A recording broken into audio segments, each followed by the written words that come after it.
Welcome to News 5 Everywhere.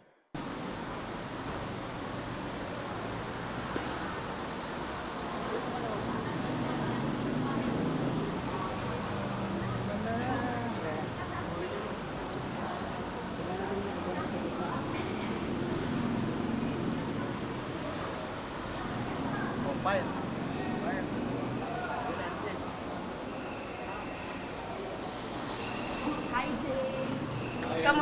Kamusta ang Bacolod? Okay naman, masaya sa Escalante dahil fiesta. So, nakakasama ko yung family ko. Napaaga yung uwi mo, we understand. Pero of course, kahit na napaaga siya, magiging masaya ka dahil makikita mo na finally si Bimbi. Sana.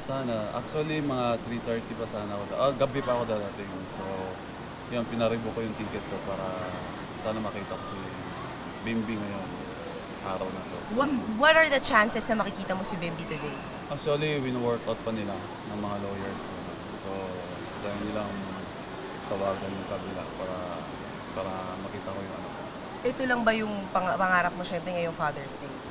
Of course, no, kasi medyo matagal na rin kami hindi nakikita. So, sa billboard ko naman siya nakikita sa TV. So, ayun, excited and alam ng mga magulang ko and mga relatives ko na bakit ako napaaga. So, napaaga ng dating dito sa Manila para yun nga, tikitain ko yung anak ko. Kahit na may chances pa, no, hindi natin alam kung makikita mo siya o hindi, naghanda na ba yung kapatid mo na si Kathleen? Nagluto na ba kayo? May binilin ka na ba sa kanila sakaling makita mo si Bimbi ngayon? Well, actually si Kathleen na umuwi din. Nasa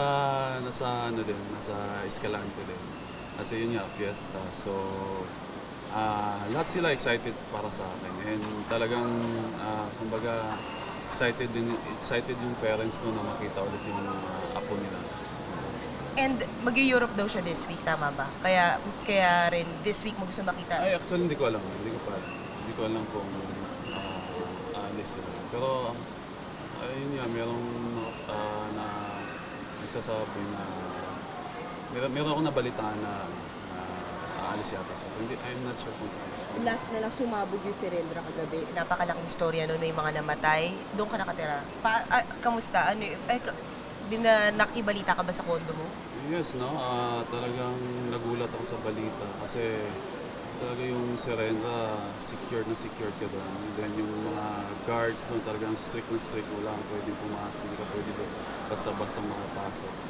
Actually, di ba sa 2 Serena yun, eh, di ba? So, sobrang nakakalungkot dahil meron tayong mga nababalitaan na meron yung Definitely hindi mo doon dadalhin si Bimbi. of course.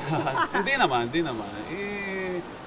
Kahit saan naman lugar nangyayari yun eh, di ba? Kahit gaano pa kung mangyayari talaga. So, ayun na lang, sana hindi na maulit and double o triple na lang talaga, ingat. So, yun, nakakalungkot dahil nung nabalitaan ko, syempre nagpanik ako kasi doon din ako nakatira. So, yun. Kung magkikita kayo ni Bimbi ngayon, anong sasabihin mo sa kanya? Anong plano mo? Ipagta-time zone mo ba siya? Anong kakainin niyo? Di ba, actually di ko alam kung anong hilig niya ngayon dahil yun nga, matagal kami hindi nag-bonding. No? So, talagang, syempre medyo hindi naman maiwasan na may kapaan konti dahil matagal ko hindi nakausap and matagal rin na hindi ko siya nakita. Although nakita ko siya, pero hindi ganun talaga ka 8 minutes lang. So, hindi ko pa alam kung anong gagawin. Basta I'll make sure na maging happy siya sa bonding namin dalawa. Speaking of 8 minutes sa pagtatagpo nyo, ang daming natuwa sa balita mo na yon. Kumandong daw siya sa'yo, nabigyan mo siya ng iPad. Yes, so kasi April yun, nakatapos na ng birthday niya. No? So, I'll make sure na pag nagbigay ako ng regalo is matuwa siya. And then yun, naging successful naman dahil binigyan ko siya ng iPad mini. So, nung binigay ko, kumandong siya sa akin and then nilaro namin yung binigay ko. Kine-question nila ng kampo ni Chris Aquino yung yung kumandong daw sa'yo. Kaya gusto nila questionin yung report. Ano masasabi mo na they doubt na kumandong sa'yo? Or, kumbaga, kine-question nila na gusto ko raw makita ulit. Siyempre, yun yung nangyari doon sa loob. Hindi naman nila alam na hindi naman ako gumagawa ng story. Ito lang naman sinasabi ko na yun yung nangyari sa loob, di ba?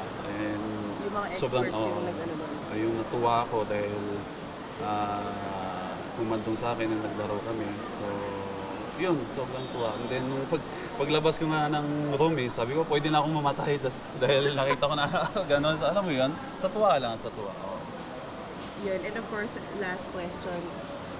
Ano yung message mo? Handa ka ba dumaan sa butas ng karayom? Dahil daw papahirapan ka raw nila bago mo malapitan yung anak mo. Anong handa mong pagdaanan para lang makita yung anak mo? Well, alam naman natin no, na kumbaga natin na yung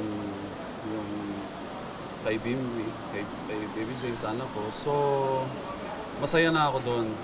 And of course, hindi ko na iniisip kung papahirapan nila ako. Basta ang iniisip ko ngayon, paano ko pasayahin yung anak ko sa feeling ng dad niya. Siyempre may post note ako pahabol pala. Balak mo bang dalhin siya mag-biking? Ay. Bilang yan ang bago mong hilig. Cute, marami nag-follow. Open up mo yun. Siyempre yung nung iba nagbabike ako, di ba? Nagbabike ako. So, meron dong mag-ama na nagbabike din. So, talagang sabi ko, nainggit ako, alam mo yun. Nainggit ako sana kami darating yung panahon na magiging ganito rin kami ng anak ko. So, siyempre, iniisip ko na rin kung bibilang ko, baka bibilang ko siya ng bike. So, Terno kayo? Terno. Carbon fiber. Carbon diba? fiber. Taray! Be sure to come back. News 5 everywhere. Copyright 2013.